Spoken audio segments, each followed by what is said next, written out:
నమస్తే welcome to V3 news లక్ష్యం సమాజహితం నేను ఆకాంక్ష బులెటిన్ల ముందుగా హెడ్లైన్స్ చూద్దాం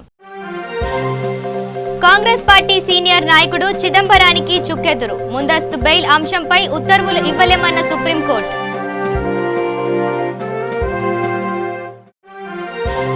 విద్యుత్ శాఖ తీరుపై బెంబేలెత్తుతున్న నిజామాబాద్ జిల్లా వాసులు నెలకు 1000 నుండి 1500 వరకు కరెంటు బిల్లు రావడంతో షాక్కు గురైన మధ్యతరగతి ప్రజలు యథేచ్ఛగా గంజాయి స్మగ్లింగ్ విశాఖ కేంద్రంగా దందా చేస్తున్న ఒరిస్సా వ్యాపారస్తులు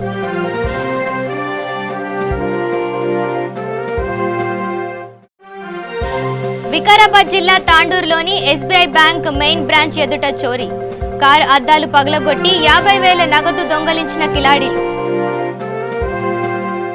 ఇక డీటెయిల్స్ చూస్తే అరెస్టు భయంతో అజ్ఞాతంలో ఉన్న మాజీ కేంద్ర మంత్రి కాంగ్రెస్ పార్టీ సీనియర్ నాయకుడు చిదంబరానికి ముందస్తు బెయిల్ విషయంలో సుప్రీంకోర్టులోనూ ఊరట లభించలేదు. INX మీడియా కుంభకోణానికి సంబంధించిన అవినీతి నగదు అక్రమ చెలామణి కేసులో ఆయన దాఖలు చేసుకున్న ముందస్తు బెయిల్ పిటిషన్ను ఢిల్లీ హైకోర్టు కొట్టివేసిన విషయం తెలిసిందే. హైకోర్టు తీర్పును సవాల్ చేస్తూ చిదంబరం సుప్రీంకోర్టు తలుపు తట్టారు. చిదంబరం తరపున సీనియర్ న్యాయవాదులు కపిల్ సిబల్, సల్మాన్ ఖుర్షీద్, వివేక్ టంకా ప్రత్యేక లీన్ పిటిషన్ దాఖలు చేయగా ఈ పిటిషన్ జస్టిస్ NV రమణ ముందుకు వచ్చింది. దీనిపై తాను ఉత్తర్వులు ఇవ్వలేమని స్పష్టం చేసిన జస్టిస్ రమణ తక్షణ విచారణ కోసం ఈ పిటిషన్ను ప్రధాన న్యాయమూర్తి రంజన్ గొగోయ్ ముందుకు పంపిస్తున్నట్లు తెలిపారు. అయితే ఆయన పిటిషన్పై తక్షణ విచారణకు సర్వోన్నత న్యాయస్థానం సుముఖత చూపలేదు. దీంతో చిదంబరానికి అరెస్టు ముప్పు నుంచి ఎలాంటి ఊరట లభించినట్టయింది. మరోవైపు ఈరోజు తెల్లవారుజామున CBI అధికారులు చిదంబరం నివాసానికి వెళ్ళగా ఆయన అక్కడ లేరు. తాజా పరిణామాలతో ఆయన ఏ క్షణమైనా అరెస్ట్ అయ్యే అవకాశం ఉందని భావిస్తున్నారు.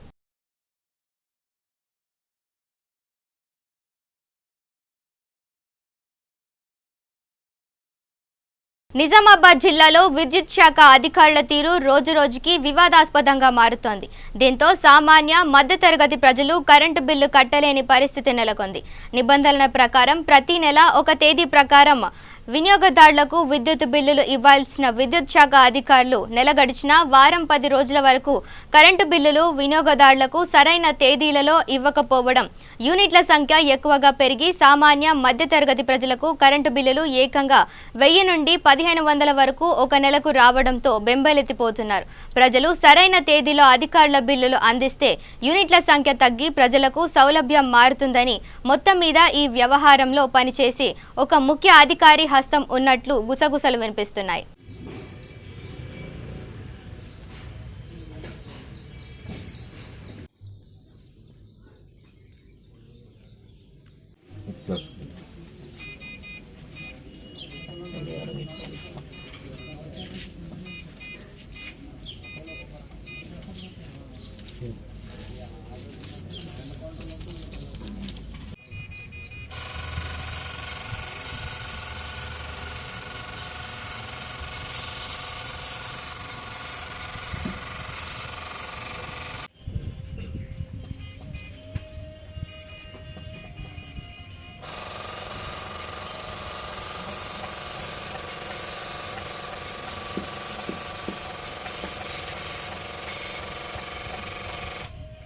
ఇక ఆంధ్ర ఒరిస్సా సరిహద్దు విజయనగరం జిల్లా సాలూరు సమీపంలో పీకోన వలస చెక్పోస్టు వద్ద HR 67B 8124 వాహనంలో అక్రమంగా గంజాయి తరలిస్తున్నారని సమాచారం తెలుసుకోవడంతో పాచిపెంట పోలీసు వాహనాలు తనిఖీ నిర్వహించారు. సుమారుగా ఉదయం 9 గంటల సమయంలో వాహనాలు తనిఖీ చేస్తుండగా HR 67B 8124 వాహనాన్ని అదుపులోకి తీసుకోవడం జరిగింది.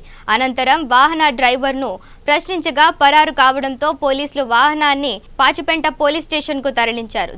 దీనితో వాహనం పైన ఉన్న ట్రేలను కిందికి తొలగించి లోపల ఉన్న గంజాయిని గుర్తించి దానిని స్వాధీనం చేసుకోవడం జరిగింది.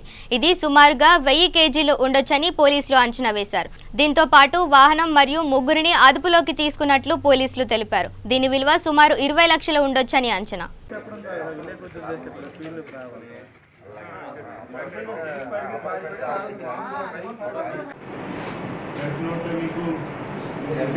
electronic media voice immediate person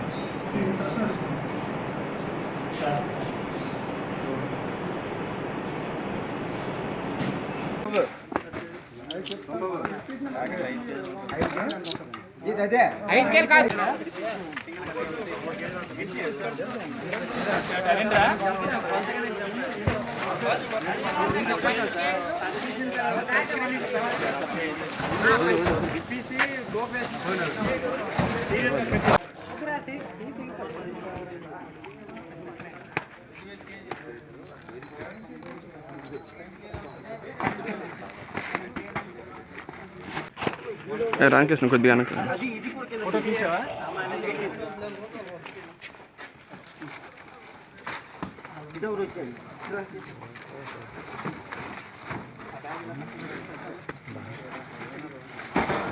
నువ్వేందుకు అలాగా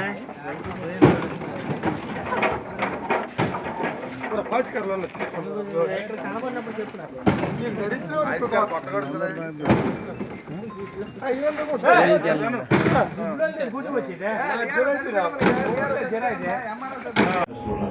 దీనికోసం చెప్పండి సార్. ఈరోజు మారేడుమిల్లి గ్రామం వద్ద వేతుకూరు జంక్షన్ వద్ద 12 గంటలకి ముందస్తు సమాచారం మేరకు సిఐ గారు ఆధ్వర్యంలో ఎస్ఐ గారు మిగతా సంబంధితో పాటు principal Ekalavya school VRO Maredumilli VRA మారేడుమిల్లితో పాటు అక్కడ వెళ్ళేసి తనిఖీ చేయడం అప్పుడు ఒక వైట్ స్విఫ్ట్ కార్ దొరికింది. అందులో 9 మెంబర్స్ని పట్టుకోవడం జరిగింది. వాళ్ళ దగ్గర నుంచి 8 kgs ganja, 5 cell phones, 2000 cash seize చేయడం జరిగింది. ఒక వైట్ స్విఫ్ట్ డిజైర్ కార్ కూడా సీజ్ చేయడం జరిగింది. ఇందులో crime number 33/19 under section 8C red with 20B2C NDPS act మీద కేసు నమోదు చేయడం జరిగింది. వికారాబాద్ జిల్లా Tandur SBI bank main branch ముందు పట్టపగలు మిట్ట మధ్యాహ్నం కారు అద్దాలు పగలగొట్టి 50,000 రూపాయలు దొంగలించారు దుండగులు. ఈ సందర్భంగా బాధితుడు నరసింహ అనే వ్యక్తి కారులో ఎస్బీఐ మెయిన్ బ్రాంచీలో ఉన్న అకౌంట్ నుండి 1,20,000 రూపాయల నుండి 70,000 ట్రాన్స్ఫర్ చేసి మిగతా నగదు 50,000 తీసుకొని కారులో సీట్ కింద పెట్టానని కారు తీసుకొని వెళ్లి అమ్మను ఎంఆర్ఓ ఆఫీస్ ముందు దించి వచ్చిన నరసింహులు కారును ఎస్బీఐ బ్యాంకు ముందు పెట్టి బ్యాంకులోనికి వెళ్లి వచ్చి చూసేసరికి షాక్ గురయ్యాడు. కారు గ్లాసు పగిలి ఉండడంతో కారు డోర్ ఓపెన్ చేసి చూడగా కారులో డబ్బు లేదు. కంగారు పడిన నరసింహులు పోలీసులకు ఫిర్యాదు చేశాడు. పోలీసులు కేసు నమోదు చేసుకుని దర్యాప్తు చేస్తున్నారు.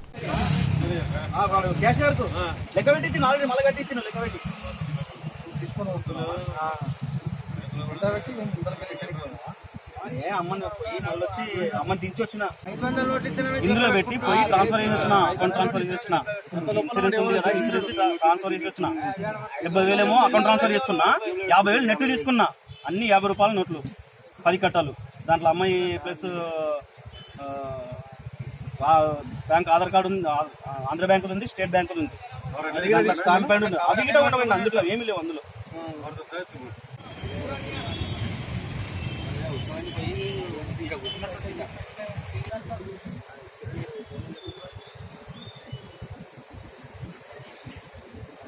తీసుకొచ్చింది అన్ని గమనించున్నారు. వస్తున్నారు ఆల్రెడీ పంచనమర్ ఆపిస్తున్నారు. నర్సింహులు తాండూరు మా సాయిపూరు. అయితే అకౌంట్లో మా అమ్మ డబ్బులు 1,20,000 ఉంటే ఒక 70,000 రూపాయలు నా దాంట్లో అకౌంట్లో మనీ ట్రాన్స్ఫర్ చేసుకున్నాము. తక్కిన 50,000 రూపాయలు ఉంటే నగదు రూపంగా తీసుకున్నాము. ఆల్రెడీ కౌంటర్లో క్యాషియర్ గీట వద్దు సార్ అంటే గిట అవే 50 రూపాయల నోట్లు నాకు ఇచ్చాడు 10 కట్టలు. అందులో ప్లస్ ఆంధ్ర బ్యాంక్ బుక్ ఉంది, ప్లస్ ఎస్బీఐ బుక్ ఉంది. మా అమ్మని దించేసి ఎంఆర్ ఆఫీస్లో దించేసి మళ్ళీ నేను నా ఇన్సూరెన్స్ అమౌంట్. ఇక కర్నూలు జిల్లా ఆదోని క్రాంతినగర్ లో నివసిస్తున్న ఫోటోగ్రాఫర్ శ్రీనివాస్ వారి ఇంట్లో బ్రహ్మకమలం పుష్పం వచ్చింది. ఈ బ్రహ్మకమలం ప్రతి ఏటా సంవత్సరంలో ఒక్కసారి వీచే పుష్పం. కానీ శ్రీనివాస్ ఇంట్లో ఈ ఏటా శ్రావణం మరియు ఆషాఢం మాసంలో 2 సార్లు దర్శనమిచ్చింది. ఈ యొక్క పుష్పం రాత్రిళ్ళు మాత్రమే దర్శనమిస్తుందని, చూపర్లను ఎంతో ఆకట్టుకుంటుందని ఆయన చెప్పుకొచ్చారు. రేణుక ఎల్లమ్మ జానపదుల ఇష్టదేవత. గ్రామాన పలు పేర్లతో కొలువబడుతుంది. వైష్ణవంలో పరశురాముని తల్లిగా, శాక్ష్యంలో పరాశక్తి స్వరూపమైన భిన్న మస్తగా, శైవంలో పార్వతీ స్వరూపంగా ఆమె ఎల్లమ్మకు అమ్మ, అందుకే జానపదుల ఎల్లమ్మ అని భజిస్తారు. జమదగ్ని ప్రతి రేణుక జానపదుల కులదేవత, వారి పాలిట ఆమె దురావతారం. ఆమెనే అమ్మల గన్న యమ్మ, ఆమెనే ముగ్గురమ్మల మూలపుటమ్మ పోతన వంటి భక్త కవుల ఛందస్సులో తల్లి సుతులు రాస్తే జానపదుల అమ్మ అన్న చిన్న పదంతో పరాశక్తిని స్వంతం చేసుకున్నారు. అమ్మ అన్న ఈ చిన్న పదంలోనే భక్తునికి భగవతినికి మధ్య ఉన్న దూరం సమసిపోతుంది. మహేశ్వరం రావిరాల సూర్యగిరిలో వెలిసిన రేణుక ఎల్లమ్మ అమ్మవారి కళ్యాణ మహోత్సవం ఘనంగా నిర్వహించారు. ఈ కార్యక్రమానికి ముఖ్య అతిథిగా మహేశ్వరం ఎల్లమ్మ సబితా ఇంద్రారెడ్డి పాల్గొనగా, ఈ కార్యక్రమానికి తిలకించేందుకు సీదాల లావణ్య, మాజీ ఎంపీపీ, గుడి founder and chairman Reddy Galla Ratnam తదితరులు పాల్గొన్నారు.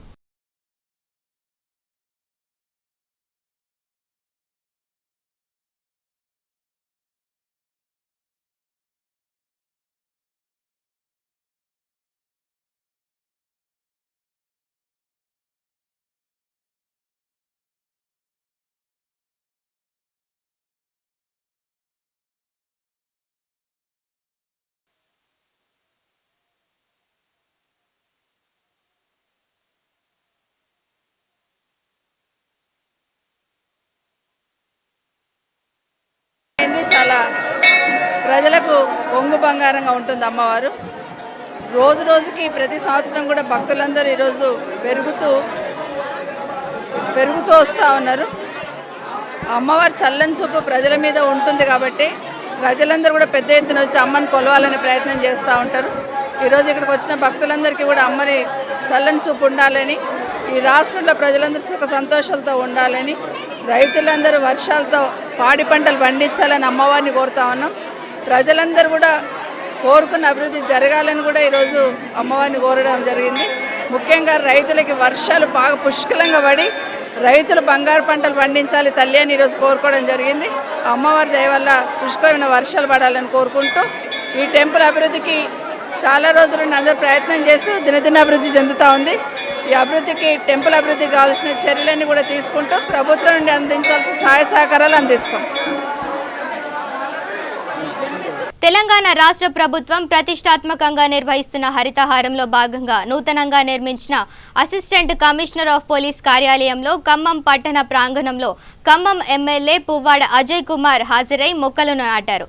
ఈ సందర్భంగా అజయ్ కుమార్ మాట్లాడుతూ, తెలంగాణ రాష్ట్రం ఏర్పాటు జరిగిన తర్వాత ఖమ్మం పట్టణం మరియు నియోజకవర్గానికి ప్రధానమైన లా అండ్ ఆర్డర్ ఆఫీసర్గా ఉన్న అడిషనల్ కమిషనర్ ఆఫ్ పోలీస్ కార్యాలయాన్ని ఏర్పాటు చేసిన భవన పరిసర ప్రాంతాల్లో పచ్చదనంతో నిండి ఉండాలని అనేక మొక్కలు నాటడం జరిగిందని అన్నారు. ప్రజలకు ఏ సమస్య వచ్చినా అందుబాటులో ఉంటామని తెలిపారు.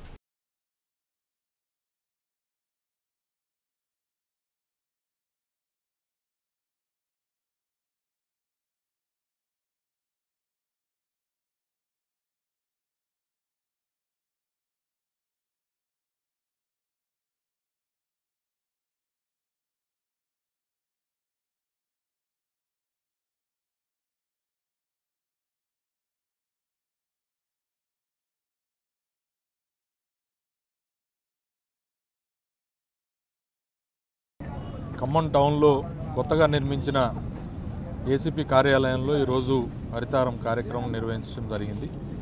ఈ బిల్డింగ్ నూతనంగా తెలంగాణ రాష్ట్రం ఏర్పడిన తర్వాత ఖమ్మం నియోజకవర్గానికి మరియు టౌన్కి ప్రధానమైన లా అండ్ ఆర్డర్ ఆఫీసర్గా ఉన్న అడిషనల్ కమిషనర్ ఆఫ్ పోలీస్ కార్యాలయంకి ఏర్పాటు చేయబడిన ఈ బిల్డింగ్లో ఈ రోజున కొత్తగా ఏర్పాటు చేసిన ఈ కార్యాలయంలో పరిసర ప్రాంతం మొత్తం కూడా పచ్చదనంతో నిండి ఉండాలనే ఉద్దేశంతో అనేక రకాల మొక్కలు, ఫ్రూట్ బేరింగ్ మరియు ornamental plants, shade loving plants అన్నీ కూడా మరి హరితారం కార్యక్రమంలో చేయడం జరుగుతూ ఉంది. మంచి వాతావరణంలో చాలా సెంటర్లో ఏసీపీ కార్యాలయం నిర్మాణం పూర్తి చేసుకొని ఏసీపీ గారు నివాసంతో పాటుగా ఇక్కడే ఉండే విధంగా ఈ కార్యాలయాన్ని ఏర్పాటు చేయడం అనేది ఖమ్మం ప్రజలందరికీ కూడా చాలా ఉపయోగకరమైంది. సెంట్రల్లీ లొకేటెడ్ కాబట్టి ఎవరికైనా సరే ఏ సమస్య వచ్చినా కూడా ఎమ్మటే వచ్చి కన్సల్ట్ చేయడానికి బాగుంటుంది. ఈ కార్యాలయం ప్రాంగణం మొత్తం కూడా పచ్చగా పరిడివిల్లాలని ముఖ్యమంత్రి కేసీఆర్ గారు. TSRTC staff workers federation CITU రాష్ట్ర మహాసభలు ఆగస్టు 24, 25 తారీఖు హైదరాబాద్లో జరుగుతున్నాయి. గత 2 సంవత్సరాల్లో జరిగిన పోరాటాలను చర్చించుకొని భవిష్యత్తులో జరగబోయే కార్యక్రమాలను రూపొందిస్తామని కార్మిక రంగ ఐక్యత కోసం SWF కృషి చేస్తుందని SWF రీజియన్ కార్యదర్శి బత్తుల సుధాకర్ పేర్కొన్నారు. ఆర్టీసీ చాలా సంక్షోభాన్ని ఎదుర్కొంటుందని, జీతాలు 1వ తారీఖు కాకుండా 5వ తారీఖు ఇస్తుందని, సవరణ వెంటనే చేపట్టాలని, ఆర్టీసీకి 1% నిధులను ప్రభుత్వం కేటాయించాలని, పెరుగుతున్న పని భాగం తగ్గించాలని, కార్మికుల మీద కొత్త బస్సులు కొనుగోలు చేయాలని, కూలీలు భర్తీ చేయాలని SWF రీజియన్ కార్యదర్శి బత్తుల సుధాకర్ పేర్కొన్నారు. రాష్ట్ర తృతీయ మహాసభలు ఈ నెల 24-25 తేదీలలో సుందర విజ్ఞాన కేంద్రంలో జరుగుతూ ఉన్నాయి. గత 2 సంవత్సరాల నుండి రాష్ట్రంలో కానీ వాళ్ళ ఆర్టీసీలో ప్రత్యేకంగా జరుగుతున్నటువంటి కార్మికులపై జరుగుతున్నటువంటి పని భారాలకు సంబంధించి కానీ, వేతన ఒప్పందానికి సంబంధించి కానీ, అదేవిధంగా ఈ 2 సంవత్సరాల కాలంలో చేసినటువంటి పోరాటాలని ఒకసారి మనం స్మరించుకుంటూ భవిష్యత్తులో చేసుకుపోయేటువంటి కార్యక్రమాల మీద ఈ మహాసభలో కూలంకషంగా చర్చలు జరుగుతాయి. రాష్ట్రంలో కార్మికులపై ఇప్పటికే పనిభారం పెరుగుతూ ఉన్నది. 28 నెలల నుంచి వేతన ఒప్పందం జరగాల్సి ఉండే, కానీ ఇంకా వేతన ఒప్పందం జరగకపోవడం అనేది చాలా ప్రశ్నార్థకమైన విషయం. ఇవాళ ప్రభుత్వం ఆర్టీసీని ప్రజా రవాణా అని చెప్పేసి చెప్తా ఉన్నా కూడా ఇలా కార్మికులపై పనిభారాలు మప్పు, ఇవాళ ఆర్టీసీలో ఉన్నటువంటి ఖాళీలను భర్తీ చేయకుండా ఉన్న కార్మికులతోటే వెట్టి చాకరీ చేస్తున్నటువంటి పరిస్థితి కనబడతా ఉన్నది. ఈ యొక్క పద్ధతిని మార్చుకోవాలి. ప్రభుత్వ రంగ సంస్థ అయినటువంటి ఆర్టీసీని ఈ ప్రభుత్వం కాపాడాల్సిన అవసరం ఎంతైనా ఉంది. ప్రతి బడ్జెట్లో కూడా ఆర్టీసీకి 1% నిధులు కేటాయించాలి. ఇప్పటికే ఒక పెద్ద ప్రమాదం ఆర్టీసీలో పొంచి ఉన్నది. ప్రభుత్వం ఒక పక్క ఆర్టీసీని బలోపేతం చేస్తామని చెప్పుకుంటూ పోయి, మరోపక్క ఇప్పటికే ఆర్టీసీని ముక్కలు చేసేటువంటి ప్రయత్నాన్ని చేస్తూ ఉన్నది. ఇప్పటికే GHMC పరిధిలో ఉన్నటువంటి ఆర్టీసీ మొత్తం దివాలా తీస్తున్న పరిస్థితి కనబడతా ఉన్నది. మిగతా జిల్లాల్లో కూడా ఆర్టీసీని 3 భాగాలుగా చేసి దీన్ని 3 కార్పొరేషన్గా విడగొట్టేటువంటి ప్రయత్నాలను ఈ ప్రభుత్వం చేసే ఇంటర్నల్గా అంతర్గతంగా చర్చలు జరుగుతూ ఉన్నాయి. అదేవిధంగా ఆర్టీసీలో ఉన్నటువంటి కార్మికులకు కానీ, లేకపోతే ఆర్టీసీలో ఉన్నటువంటి మొత్తం సిబ్బంది కూడా ఇవాళ పనిభారాలు మోపుతూ యాజమాన్యం వర్క్లోడ్ ఎక్కువై ఇబ్బంది గురి చేస్తున్న పరిస్థితి. ఇవన్నీ కూడా మెదక్ జిల్లా కోల్చారం మండలంలోని చిన్న ఘనాపూర్ గ్రామంలో మండల తహసీల్దార్ ఎంపీపీ ఆధ్వర్యంలో హరితహార కార్యక్రమం నిర్వహించారు. హరితహారంలో భాగంగా మండలంలోని చిన్న ఘనాపూర్ సర్వే నెంబర్ 620లో 1500 మొక్కలను నాటే కార్యక్రమం ప్రారంభించడం జరిగింది. ఈ సందర్భంగా తహసీల్దార్ మాట్లాడుతూ, నాటిన ప్రతి మొక్కను సంరక్షించాలని బాధ్యత ప్రతి ఒక్కరి మీద ఉందని అన్నారు. ఈ కార్యక్రమంలో గ్రామ sarpanch Indira Priyadarshini, MPTC beat officer Sharada, ward సభ్యులు తదితరులు పాల్గొన్నారు. చిన్న గన్పూర్కు మన ఎంపీపీ మేడంకు, తహసీల్దారు అందరికీ, మన పోలీస్ డిపార్ట్మెంట్ అందరికీ నమస్కారాలు. హరితహారం అందరి బాధ్యతగా చెట్లు పెట్టి పెంచగలమని, అందరం చేయగలమని చెప్తున్నాం. హరితహారం అనే కార్యక్రమం కింద ఫారెస్ట్ భూమి ఖాళీగా ఉండడం ఇట్లా ఎందుకు వృధా చేయడం అని చెప్పేసి, అదేవిధంగా మనము ఒక పచ్చదనం నెలకొనాలి అనే ఉద్దేశంతో 1500 చెట్లు ఇక్కడ టార్గెట్. దాన్ని మనం అందరము సంరక్షించి మంచిగా పెంచాలి చెట్లను పచ్చదనంగా. మన మండలాన్ని, మన 7 మన చిన్న ఘనాపూర్ గ్రామంలో సర్వే నంబర్ 620 పరంపవు ల్యాండ్లో మనం 1500 మొక్కలు నాటే కార్యక్రమాన్ని మనం చేపట్టాం. మరి ఈరోజు మన జిల్లా జాయింట్ కలెక్టర్ గారు, ఆర్డీఓ గారు వచ్చేవారు ఉండే, వారికి వేరే పనిలో నిమగ్నమై ఉన్నారు. వేరే మీటింగ్లలో ఉన్నందుకు వారికి వీలు కాదని చెప్పి మనల్ని ఎంపీపీ గారి ద్వారా స్టార్ట్ చేసుకోమని ఆదేశించారు. వాళ్ళ ఆదేశాలు అనుసారంగా మనం 1500 చెట్లు నాటే కార్యక్రమం ఈరోజు మరి చెట్లు నాటడం జరిగింది. ఈ మొక్కను ప్రతి ఒక్కరూ అందరూ కూడా రక్షించాలని. తండ్రి 3వ పెళ్లి చేసుకుంటున్నాడని తన చెల్లికి, తల్లికి న్యాయం చేయాలంటూ ఒక యువకుడు వాటర్ ట్యాంక్ ఎక్కిన సంఘటన రాజన్న సిరిసిల్ల జిల్లా కేంద్రంలో చోటు చేసుకుంది. రాజన్న సిరిసిల్ల జిల్లా ముస్తాబాద్ మండలగూడెం గ్రామానికి చెందిన నడిమేల సందీప్ అనే యువకుడు జిల్లా కేంద్రంలోని విద్యానగర్లో న్యాయం కావాలంటూ వాటర్ ట్యాంక్ ఎక్కాడు.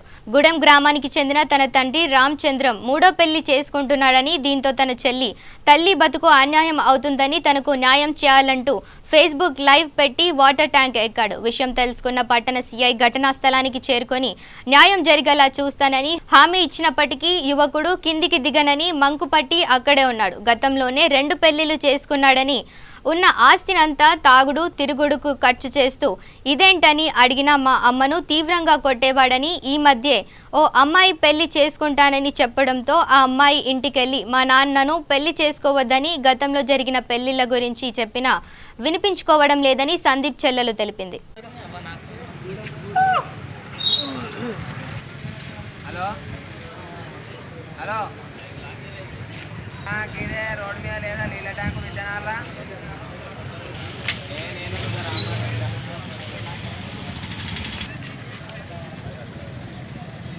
ఆఫ్టర్ 1 year తర్వాత వదిలిపెట్టేసి ఇంకొక ఆమెను తీసుకొచ్చుకున్నాడు.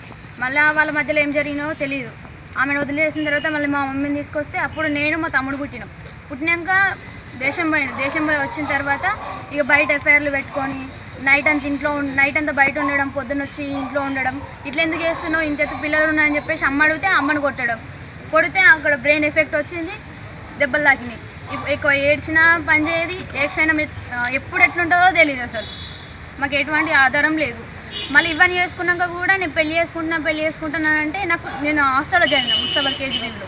నాకు తెలిసిన వాళ్ళు ఉంటే నాకు చెప్పారు, ఇట్లా మీ నాన్న ఇలా చేస్తాడని. అంటే నేను మా మమ్మీకి కాల్ చేసి, స్కూల్ నుండి మా మమ్మీకి కాల్ చేసి మా తమ్ముడిని హాస్టల్ నుంచి తీసుకొచ్చి వాళ్ళ ఇంటికి వెళ్ళాం. ఇప్పుడు వచ్చిన ఆమె ఇంటికి వెళ్ళి మేము ఇంతెత్తు పిల్లలం ఉన్నాం, మా మమ్మ ఉన్నది, ఇంకా ఏం డైవర్స్ ఏం కాలేవు, నువ్వు వెళ్ళకని చెప్పినా కూడా తను మా మాట కాదనకుండా వెళ్ళి ఇంట్లో కూర్చుంది. ఇప్పుడు హైదరాబాద్లోని BJP working president JB Nadda పర్యటించారు. బాగ్లింగంపల్లిలో ఇంటింటికి వెళ్లి బీజేపీ సభ్యత్వాలు నమోదు చేసి ప్రజలను ఆప్యాయంగా పలకరించారు. ఈ కార్యక్రమంలో ఆయనతో పాటు జాతీయ కార్యదర్శి మురళీధర్ రావు, బీజేపీ తెలంగాణ రాష్ట్ర అధ్యక్షుడు డాక్టర్ లక్ష్మణ్ అంబేద్కర్ కళాశాలలో మొక్కలు నాటారు.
सामने जाओ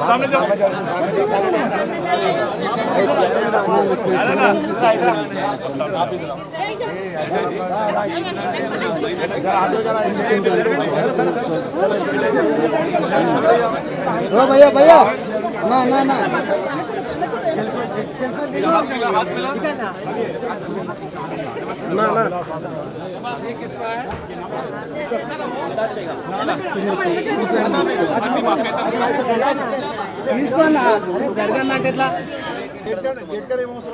అరే కొంతమంది నిలబొట్టే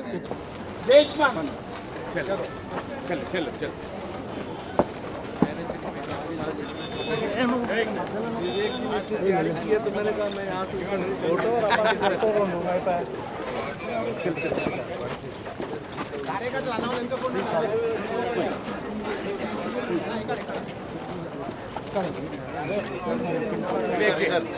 विवेक जी जरी कर रात बानू वाल कनबन गड्डा जी इधर ये वाला गुरु भैया इधर को वाले बाबा स्टेप पर राम रासन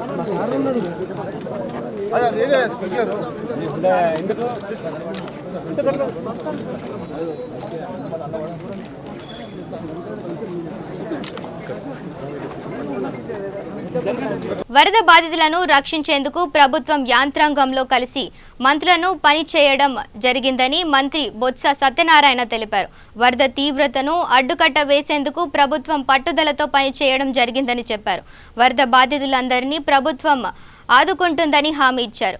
వరదల నష్ట నివారణ చర్యల్లో ప్రభుత్వం విఫలమైందని టీడీపీ నాయకులు తప్పుడు ప్రచారం చేస్తున్నారని విమర్శించారు. ప్రభుత్వం పట్టించుకోకపోతే నష్ట తీవ్రత అధికంగా ఉండేది అన్నారు. వరదలు వచ్చిన వారం రోజుల తర్వాత ప్రతిపక్ష నేత చంద్రబాబుకు ప్రజలు గుర్తుకు వచ్చారా అని బొత్స ప్రశ్నించారు. చంద్రబాబు ఇల్లు మునిగిపోతే మంత్రులు ఆ ప్రాంతంలో వెంటనే పర్యటించారనే ఉక్రోషంతో టీడీపీ నేతలు విమర్శలకు దిగుతున్నారన్నారు. దేవినేని ఉమా ఏమాత్రం అవగాహన లేకుండా మాట్లాడడం బాధాకరమన్నారు. గోదావరి నదులకు వరద వచ్చు వారం రోజులుగా రాష్ట్రంలో వరద కృష్ణా గోదావరి నదిలో వరద వచ్చిన విషయం అందరికీ తెలిసిందే. ఈ వరదని ప్రభుత్వ యంత్రాంగం అటు ప్రజాప్రతినిధులు యావత్తు అందరూ కూడా సమన్వయంతో ఏ విధమైన నష్టము జరగకుండా ఆస్తి నష్టం కానీ ప్రాణ నష్టం కానీ జరగకంటే ఎప్పటికప్పుడు ఒకరికి వరదను అంచనా వేస్తూ తీసుకున్న వాళ్ళ నిర్ణయాల వల్ల ఈ కార్యక్రమం జరిగిందనే విషయం ప్రజలందరికీ తెలుసు. ప్రజలందరూ కూడా ఇవాళ అటు నేను 4 రోజుల్లో వరదల్లో పర్యటించిన నేపథ్యంలో అందరూ సుఖంగా దాన్ని చేసిన ప్రభుత్వం తీసుకున్న నిర్ణయాల్ని వాళ్ళు స్వాగతిస్తూనే ఉన్నారు. ఏదైతే రిలీఫ్ క్యాంపుల్లో పెట్టామో 15,000 మందిని, ఆ రిలీఫ్ క్యాంపుల్లో ఉన్న ప్రజలకు కూడా అన్ని సౌకర్యాలు. బులెటిన్ ముగించే ముందు హెడ్లైన్స్ మరోసారి చూద్దాం. కాంగ్రెస్ పార్టీ సీనియర్ నాయకుడు చిదంబరానికి చుక్కెదురు. ముందస్తు బెయిల్ అంశంపై ఉత్తర్వులు ఇవ్వలేమన్న సుప్రీంకోర్టు.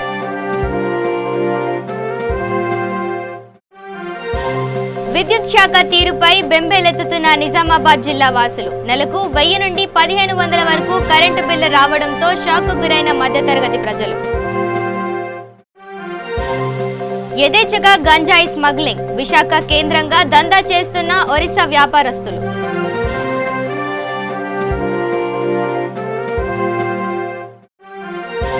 వికారాబాద్ జిల్లా తాండూరులోని ఎస్బీఐ బ్యాంక్ మెయిన్ బ్రాంచ్ ఎదుట చోరీ. కారు అద్దాలు పగలగొట్టి 50,000 నగదు దొంగలించిన కిలాడీలు. ఇవి bulletin updates. Keep watching V3 news. లక్ష్యం సమాజహితం.